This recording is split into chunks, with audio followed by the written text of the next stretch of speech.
Hello guys, कैसे हो। फिर से आपकी इस नई वीडियो में मेरा स्वागत है। चलिए आज हम क्लास 10 का अध्याय 3 दो चर वाले रैखिक समीकरण युग्म का उदाहरण और 3.1 का उदाहरण और परिचय के बारे में जानेंगे। दो चर जानते हैं ना। चर किसे कहते हैं? चर वे संख्या होती है। देखिए, एक चर होता है एवं एक अचर होता है। चर को कहते हैं एक्स वाई जेड, अल्फाबेटिक को क्या कहते हैं? चर कहते हैं।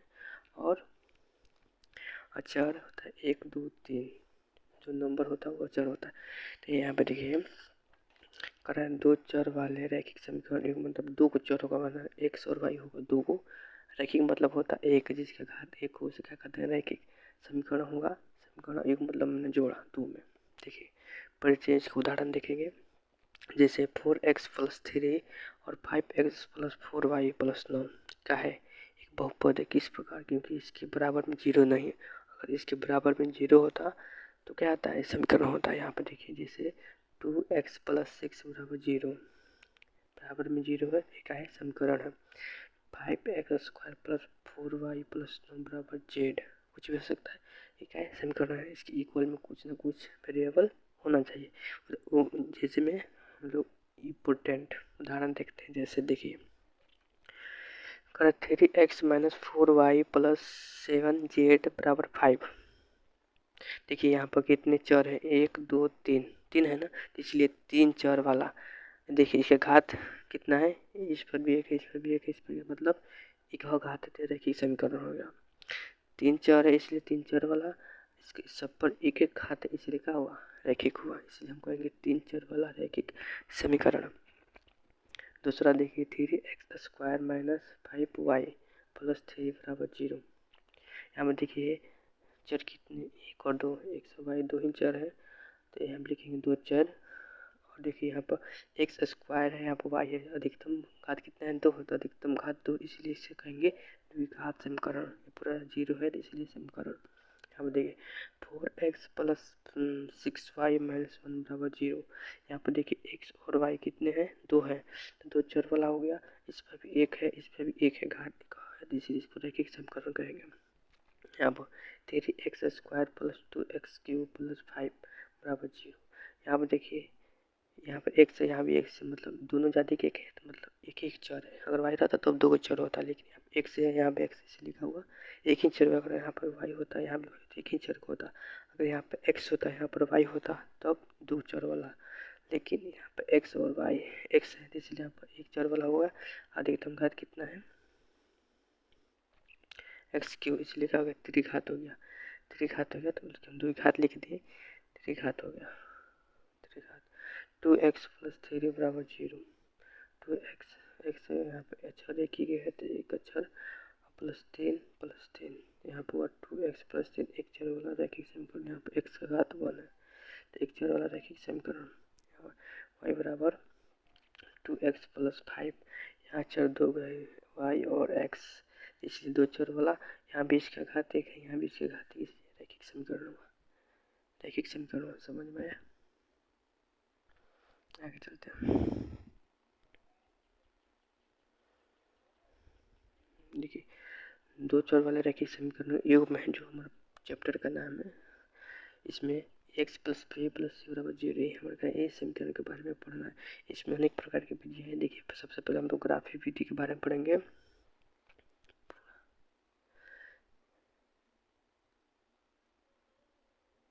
देखिए ग्राफी विधि के बारे में पढ़ेंगे, जो 3.1 से 3.2 में है।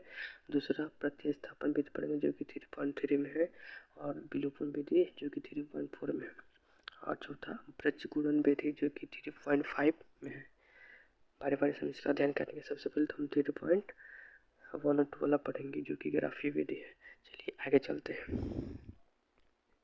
हम देखिए अखिला अपने गांव के एक मेले में गई। वह एक चरखी की सवारी करनी चाहती थी और साथ ही घुपला खेल भी खेलना चाहती थी।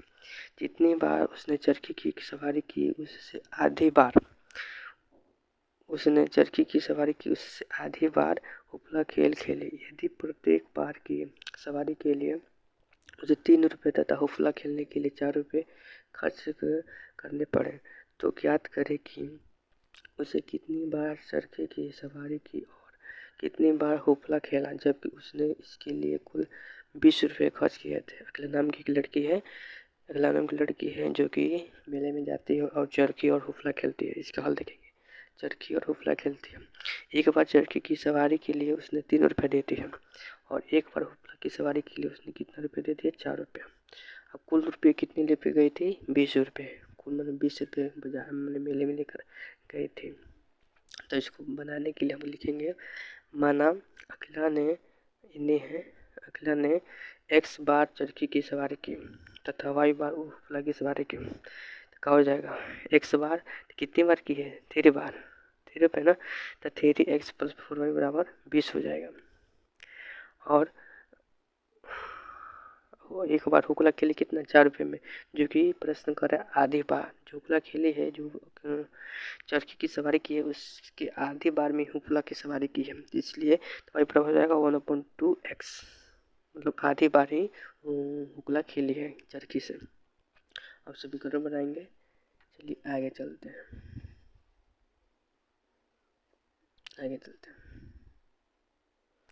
देखिए यहाँ पर 3x प्लस नहीं बना 3x + 4y बराबर 20 पहला समीकरण हो गया।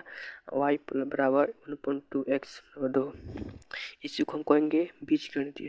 ये सब है ना, सब बीजगणितीय होगा, तो इसलिए हम लिखेंगे बीजगणितीय रूप। प्रश्न में हमें बीजगणितीय भी पूछा है और ग्राफ भी पूछा है, तो ये हमारा बीजगणितीय रूप हो गया। अब इसको हल करेंगे, हल बीजगणित और ग्राफीय रूप में। 3x + 4y बराबर 20 है। तो अब x का मान ग्राफ बनाने के लिए हमें 2 मानों की आवश्यकता होती है, 2 बिंदु की आवश्यकता होती है, तभी हम ग्राफ बना पाते हैं। तो हमने x बराबर 0 माना है। 3x की जगह पर 0 + 4y लिख दिया बराबर 0। 3 में 0 से गुना करें तो 0 आएगा, तो लिखा नहीं। 4y बराबर 20, 4 × 5 = 20 हो जाएगा, y बराबर 5 हो जाएगा। तो हम बिंदु का निकला x। बिंदु हमेशा मालूम है ना आप लोगों को किस तरह होता है, x, y के रूप में लगता है। पहला x हुआ और दूसरा y हुआ, तो x कितना लिखा है, 0, यहाँ पर 0x और y कितना मिला है, 5, यहाँ पर 5 लिख दिया। मतलब वो बिंदु मिल गया 0,5। और फिर से y के मान रखेंगे। आप कुछ भी मान रख सकते हैं, लेकिन बिंदु अलग आ सकता है, लेकिन आंसर जो लास्ट आंसर आएगा वो एक ही आएगा। यहाँ पे मैंने y का मान 2 रखा है, 2 को रखा है, तो इसलिए 3x, यहाँ पर देखिए 3x + 4, 2 की जगह पर मैंने 2 लिख दिया बराबर 20। 3x + 4 दूना 8 हो जाएगा बराबर 20। तो यहाँ पर देखिए हल किया। 3x जो 8 है वो प्लस में रहेगा माइनस है, तो 20 - 8 हो जाएगा। तो 3x बराबर 12, 20 में से 8 के 12, 3 से 4 काट देंगे कितना हो जाएगा, 3 से 12 काट देंगे 4 होगा, तो x बराबर 4 होगा। तो बिंदु कितना होगा, x से यहाँ पर 4, y कितना माने थे 2, दूसरा बिंदु हो गया। 2 बिंदु निकल गया। अब दूसरे समीकरण के लिए, दूसरा समीकरण मेरा क्या था, y बराबर 1/2x, y बराबर 1/2x दूसरा समीकरण था। तो इसमें भी x बराबर 0 मांगे, आप कुछ भी मान सकते हैं, लेकिन सेम आंसर आएगा। तो y बराबर 0/2, यहाँ पे x में गुना करेंगे तो क्या हो जाएगा, y बराबर हो जाएगा x/2। तो x में 0 तो 0 में 2 में 0 से भाग करेंगे तो 0 आएगा, तो बिंदु ना निकला 0,0। फिर से y का मान 2 रखते हैं इसी समीकरण दूसरा समीकरण में x का मान 2 रखते हैं, तो y बराबर हो जाएगा 2/2 बराबर 1। जब का निकला x मान 2 और y का मान 1, यहाँ पर 1 दूसरा समीकरण निकलेगा। अब इसका ग्राफ बनाएंगे। देखिए मैंने कार्तिक बनाया, यहाँ पे लास्ट कितना था 4 तक, तो मैंने 5 तक नहीं 5 तक है, 0.5 है ना, 5 तक। यहाँ पर देखिए 1 2 3 4 5 खींच दिया। पहला बिंदु कितना था हमारा 0.5, ये 0 हो गया। x पर y पर 5, तो y पे 0,5 ये है 0,5। और दूसरा बिंदु निकला था 4,2, x पर 4 ये, y पर 2 ये, तो ये पाएगा। इसको इस तरह मिला दिया स्केल की सहायता से। और मेरा समीकरण क्या था, 3x + 4y बराबर 20। इसको मैंने लिख दिया ताकि कंफ्यूज ना हो। उसके बाद दूसरा समीकरण का लिखा 0.0, तो 0 का 0 यही होगा और 2,1 यानी x पे 2 ये होगा और y पे 1 यानी ये होगा। इसी दोनों को मिला दिया, ये जो मिला जो 2 रखा है प्रतिच्छेद की है वही हमारा आंसर हो गया। लेकिन हमें आंसर नहीं पूछा, केवल ग्राफिक वीडियो में हल करने के, तो ये हमारा आंसर हो जाएगा, चलिए अगला क्वेश्चन पे चलते हैं, देख लीजिए अगला क्वेश्चन पे। अगला क्वेश्चन मतलब उदाहरण कराए। रोमिला एक स्टेशन की दुकान में गई और 9 रुपये में 2 पेंसिल तथा 3 रबड़ खरीदे। उसकी सहेली सोनाली ने रोमिला के पास नई तरह की पेंसिल और रबड़ देखी और उसने भी 18 रुपये में उसी तरह की 4 पेंसिल और 6 रबड़ खरीदी। इस स्थिति को बीजगणितीय तथा ग्राफीय यानी ज्यामितीय रूपों में व्यक्त कीजिए। कराए। दो लड़की है चलिए हल उदाहरण देखते समझाते हैं। देखिए दो लड़की, एक रोमिला है एक सोनाली है। उसने 2 पेंसिल प्लस 3 रबड़ खरीदे 9 रुपये में। और सोनाली नाम की लड़की है, उसकी सहेली है जो कि 4 पेंसिल और 6 रबड़ खरीदी 18 रुपये में। तो हल करते हैं, देखिए आगे सब समझ में आ जाएगा, केवल देखते रहिए सब समझ में आ जाएगा। तो मान लेते हैं, माना एक पेंसिल का मूल्य 100 रुपये है और एक रबड़ का मूल्य 2 रुपये है। तो सोनाली ने कितने पैसे खरीदी? 2 रुपये, 2 पेंसिल। तो कितना मूल्य हो जाएगा? 2x प्लस थे प्लस, और पेंसिल का मान कितना, एक रबड़ का मूल्य कितना? 2 रुपये। तो कितनी खरीदी? 3 रबड़। तो 3y बराबर कितने रुपये में? 9 रुपये में। तो यहाँ पे बराबर 9, ये मेरा इक्वेशन 1 हो गया। और सोनाली नाम की लड़की है जो कि 4 पेंसिल, तो एक पेंसिल का मूल्य 100 रुपये है, तो 4 पेंसिल का 4x, बीच में प्लस है तो प्लस। और सोनाली 6 रबड़ खरीदे थे, एक रबड़ का मूल्य 2 रुपये है, तो 6 रबड़ का 6y बराबर का 18। ये हमारा क्या है? समीकरण 1 समीकरण 2 हो गया। ये हमारा क्या हो गया? बीजगणितीय हो गया। ये हमारा बीजगणितीय रूप हो गया, बीजगणितीय रूप जो क्वेश्चन में पूछा है, बीजगणितीय रूप हो गया।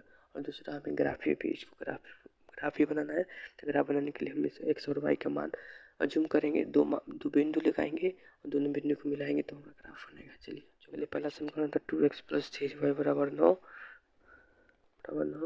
इसको हल करते। x पर मैंने 0 माना 2 और x की जगह पर 0 प्लस 3y बराबर 9।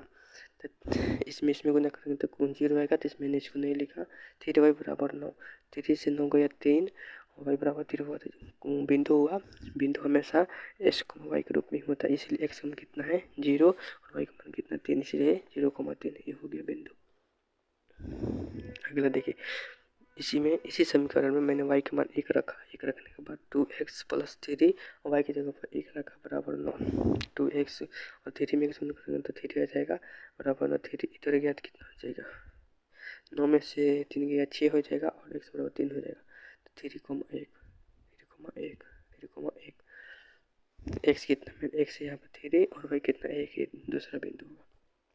एक रेखा का जो मैंने एक समीकरण का, इसका समीकरण का, इस समीकरण का, अगले समीकरण का जो कि मैंने दो समीकरण निकला था, उस दूसरे समीकरण का दो बिंदु की याद करेंगे तो उसके बाद ग्राफ बनाएंगे। देखिए यहाँ पे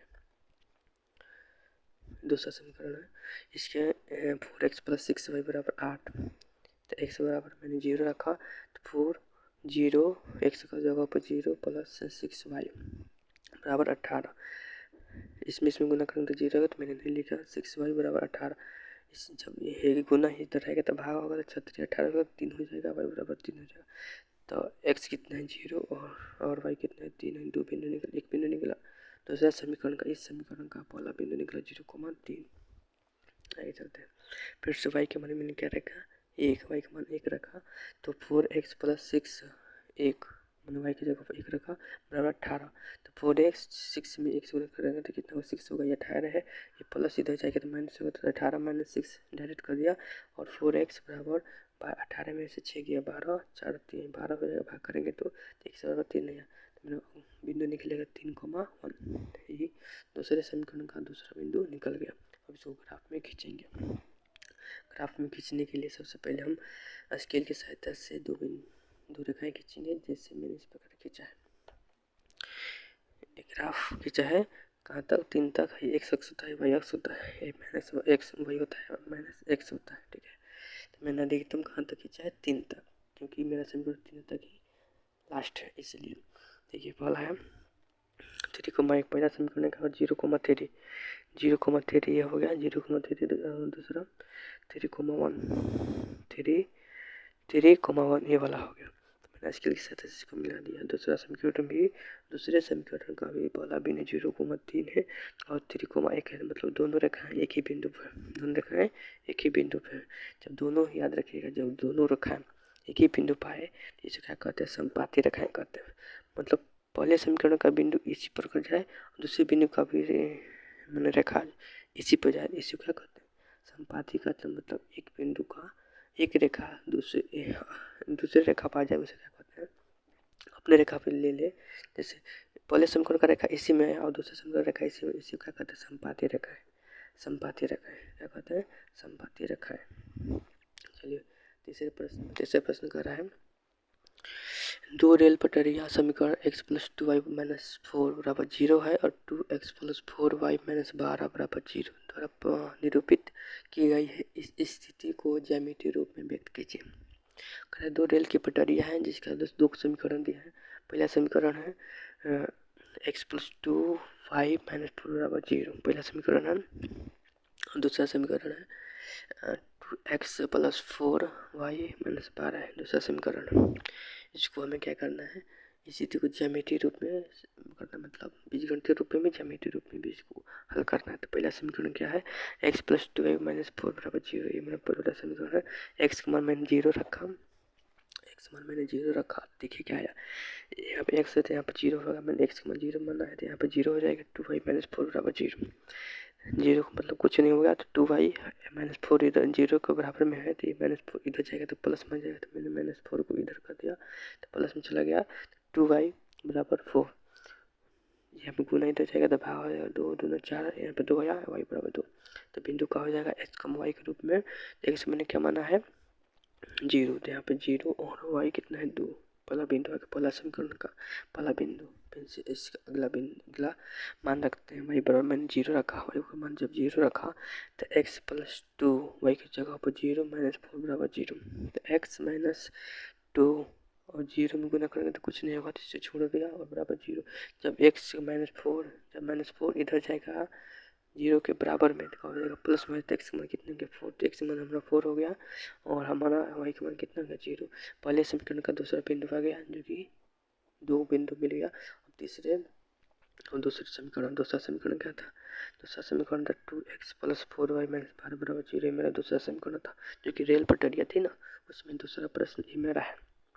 इसमें हम x का मान 0 रखे हैं, आप कुछ भी रख सकते हैं लेकिन मान के x का मान 0 रखा। हम देखिए 2x का मान 0 + 4y-12 बराबर 0, 2 में 0 से गुना करेंगे तो 0 हो जाएगा, तो मैंने नहीं लिखा, लिखने का कोई फायदा ही नहीं।